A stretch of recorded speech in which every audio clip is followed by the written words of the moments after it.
চাকরি একই, কিন্তু বেতনে পার্থক্য আকাশ পাতাল। দেশে 15,000-এ চাকরি নাকি বিদেশে 70,000, করবেন কোনটি? বিশ্বজুড়ে কর্মক্ষেত্রে বেতন ব্যবধানের বিষয়ে অনেক আলোচনা হয়। যখন আপনি একটি চাকরি শুরু করেন তখন সাধারণত আপনার প্রথম চিন্তা থাকে আয় কত হবে, কিন্তু অনেক সময় এই আয়ের পরিমাণ দেশভেদে পরিবর্তিত হয়। বিশেষ করে বাংলাদেশের তুলনায় বিদেশে কাজ করলে একই পেশায় অনেক বেশি বেতন পাওয়া যায়। তবে এর পেছনে রয়েছে বেশ কিছু অর্থনৈতিক, সামাজিক এবং সাংস্কৃতিক কারণ। আজকের এই প্রতিবেদনে আমরা জানব বাংলাদেশের বিভিন্ন পেশার বেতন এবং বিদেশে তাদের আয়ের তুলনা সম্পর্কে। প্রথমে রয়েছে সফটওয়্যার ইঞ্জিনিয়ার। বর্তমান যুগে প্রযুক্তি খাত একটি অন্যতম দ্রুত বিকাশমান খাত। সফটওয়্যার ইঞ্জিনিয়াররা বাংলাদেশের অন্যতম চাহিদাসম্পন্ন পেশার তালিকায় রয়েছেন, তবে তাদের বেতন বাংলাদেশে তুলনামূলকভাবে কম। বাংলাদেশে একজন সিনিয়র সফটওয়্যার ইঞ্জিনিয়ার গড়ে মাসে বেতন পায় 50 থেকে 1,50,000 টাকা পর্যন্ত, যা অনেকটা দেশীয় বাজারের সাথে মানানসই। তবে একই পেশার জন্য যদি কেউ যুক্তরাষ্ট্র অথবা কানাডা চলে যান, তাহলে তাদের মাসিক আয় প্রায় $8,000 থেকে $15,000, যা বাংলাদেশি টাকায় প্রায় 8 থেকে 16 লক্ষ টাকা হতে পারে। এই পার্থক্য মূলত দুটি কারণে। প্রথমত, উন্নত দেশে সফটওয়্যার শিল্প অনেক বেশি পরিপক্ক, এবং দ্বিতীয়ত, সেখানে কর্মীদের জন্য উচ্চতর স্কিল এবং এক্সপিরিয়েন্স চাওয়া হয়। উন্নত দেশে বড় প্রযুক্তি প্রতিষ্ঠান যেমন গুগল, অ্যামাজন, ফেসবুক ইত্যাদি উপস্থিতি এবং ডিজিটাল রূপান্তরের চাহিদা সফটওয়্যার ইঞ্জিনিয়ারদের বেতন অনেক বাড়িয়ে দিয়েছে। অন্যদিকে বাংলাদেশে যদিও প্রযুক্তি খাতের বিকাশ দ্রুত হচ্ছে, তবে এখানকার বেতন আন্তর্জাতিক মানের তুলনায় তুলনামূলকভাবে কম। দ্বিতীয় অবস্থানে রয়েছে শিক্ষকতা পেশা। শিক্ষকতা একটি সম্মানজনক পেশা, কিন্তু বাংলাদেশে শিক্ষকতার বেতন অনেক কম, বিশেষ করে সরকারি প্রতিষ্ঠানে। বাংলাদেশের প্রাইভেট বিশ্ববিদ্যালয়ের একজন প্রফেসর অথবা লেকচারারের বেতন গড়ে 25 থেকে 80,000 টাকা হয়ে থাকে। তবে উন্নত দেশে শিক্ষকতার বেতন অনেক বেশি। যেমন যুক্তরাজ্য এবং কানাডাতে একজন বিশ্ববিদ্যালয়ের শিক্ষক বছরে $50,000 থেকে $90,000 পর্যন্ত আয় করতে সক্ষম, যা বাংলাদেশি টাকায় 80 থেকে 70 লক্ষ টাকা প্রতি বছর। এছাড়া সেখানে শিক্ষা ব্যবস্থার মান এবং শিক্ষকের দায়িত্ব অনেক ব্যাপক।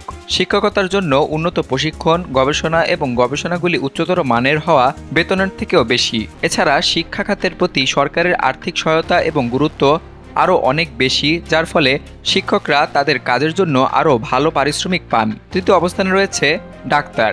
বাংলাদেশে ডাক্তারদের আয় দেশের অবস্থান এবং কর্মস্থলের উপর নির্ভর করে। একটি বেসরকারি হাসপাতালে একজন অভিজ্ঞ ডাক্তার সাধারণত 80 থেকে 2,50,000 টাকা মাসিক বেতন পান, তবে সরকারি হাসপাতালে এই বেতন তুলনামূলকভাবে কম। এদিকে উন্নত দেশে যেমন যুক্তরাষ্ট্র অথবা অস্ট্রেলিয়াতে একজন অভিজ্ঞ ডাক্তার বছরে 2 লক্ষ থেকে $3,50,000 পর্যন্ত আয় করতে পারেন, যা বাংলাদেশি টাকা অনুপাতে 15 থেকে 30 লক্ষ টাকা মাসিক। এটি সেই দেশের স্বাস্থ্য খাতের পৃষ্ঠপোষকতা, বীমা ব্যবস্থা এবং চিকিৎসা খাতের উন্নতির কারণে সম্ভব। উন্নত দেশগুলোর চিকিৎসকদের জন্য নির্দিষ্ট প্রশিক্ষণ এবং সার্টিফিকেশন প্রক্রিয়া অত্যন্ত কঠিন এবং সময় সাপেক্ষ। সুতরাং তাদের দক্ষতা এবং উচ্চতর মানের চিকিৎসা সেবার জন্য তাদের উচ্চ বেতন প্রদান করা হয়। এরপরে রয়েছে নির্মাণ শ্রমিক এবং সাধারণ কর্মী। বাংলাদেশে একজন সাধারণ নির্মাণ শ্রমিক সাধারণত দৈনিক 500 থেকে 700 টাকা আয় করতে পারেন, যা মাসে গড়ে 15 থেকে 20,000 টাকার বেশি হবে না। তবে মধ্যপ্রাচ্যের মতন দেশগুলোতে যেমন সৌদি আরব, কাতার অথবা আরব আমিরাতে একই কাজ করলে $700 থেকে $1,200 পর্যন্ত আয় করতে সক্ষম হবেন, যা বাংলাদেশি টাকা অনুপাতে 70 থেকে 1,20,000 টাকা মাসে। এখানে পার্থক্য রয়েছে জীবনযাত্রার ব্যয়, দেশের শ্রমিক চাহিদা এবং শ্রমিকদের আবাসন সহ অন্যান্য সুবিধার কারণে। বিদেশে অনেক সময় কর্মীদের জন্য খাবার, থাকার ব্যবস্থা, চিকিৎসা এবং বীমা কোম্পানির পক্ষ থেকে দেওয়া হয়, যা বাংলাদেশে সাধারণত শ্রমিকদের নিজের বহন করে নিতে হয়। এরপরে রয়েছে হোটেল অথবা হসপিটাল ইন্ডাস্ট্রির কর্মী। বাংলাদেশ হোটেল এবং হসপিটালিটি খাতে কর্মীদের বেতন গড়ে 12,000 থেকে 25,000 টাকা। তবে দুবাই, মালদ্বীপ অথবা সিঙ্গাপুরের হোটেল শিল্পে একজন কর্মী মাসে 500 থেকে 1500 ইউরো আয় করতে সক্ষম, যা প্রায় 50,000 থেকে 1,50,000 টাকা হয়ে থাকে। এই ক্ষেত্রে বিদেশে কর্মীদের জন্য বেতন বেশি হলেও সেখানকার জীবনযাত্রার ব্যয়ও অনেক বেশি। তবে পর্যটন শিল্পের কারণে এসব দেশে পর্যটকদের জন্য গাইড, রিসেপশনিস্ট, ওয়েটার এবং শেফ প্রভৃতি পেশার চাহিদা বেশি। এর পাশাপাশি বিদেশে কর্মীদের জন্য বিশেষ প্রশিক্ষণ ও দক্ষতা মূল্যায়ন করা হয়, যা তাদের বেতন বৃদ্ধির অন্যতম কারণ। চলুন জেনে নেওয়া যাক কেন এই পার্থক্য। প্রথমেই জিডিপি এবং মুদ্রার মান, এরপরে জীবনযাত্রার ব্যয়, কর্মক্ষেত্রে প্রতিযোগিতা, সরকারি নীতিমালা। এই সকল কারণেই এত আকাশ-পাতাল পার্থক্য দেখা যায় দেশি এবং বিদেশি বেতনে। বাংলাদেশে তরুণদের মধ্যে ফ্রিল্যান্সিং, রিমোট কাজ এবং আউটসোর্সিং ক্রমশ জনপ্রিয় হয়ে উঠেছে। এর মাধ্যমে বাংলাদেশ কর্মীরা বিদেশে বিভিন্ন কোম্পানি এবং আন্তর্জাতিক মান অনুযায়ী বেতন পেতে শুরু করেছে।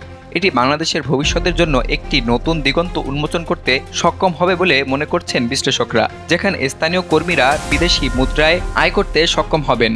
এছাড়া যদি বাংলাদেশের সরকার কর্মীদের দক্ষতা উন্নয়ন এবং উচ্চ শিক্ষা খাতে আরও বিনিয়োগ করে, তাহলে আরও বেশি আন্তর্জাতিক মানের চাকরি দেশেই পাওয়া সম্ভব হবে। একই সাথে স্থানীয় শিল্পগুলোতে চাহিদা বাড়াতে এবং বৈদেশিক বাণিজ্যকে আরও উদ্দীপিত করতে সরকারের পদক্ষেপ গুরুত্বপূর্ণ ভূমিকা রাখতে পারে। একই পেশায় বাংলাদেশের বেতনের তুলনায় বিদেশের বেতন অনেকটাই বেশি, তবে এটি একটি বৃহত্তর অর্থনৈতিক কাঠামোর অংশ এবং এর পেছনে অনেক কারণ কাজ করে।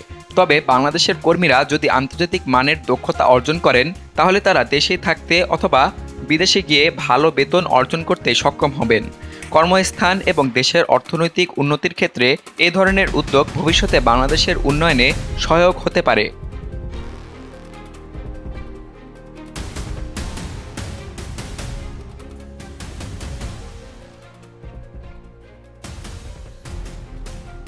বিলিয়ানুর, নিউজ ডেস্ক, বাংলাদেশ কণ্ঠ, ঢাকা।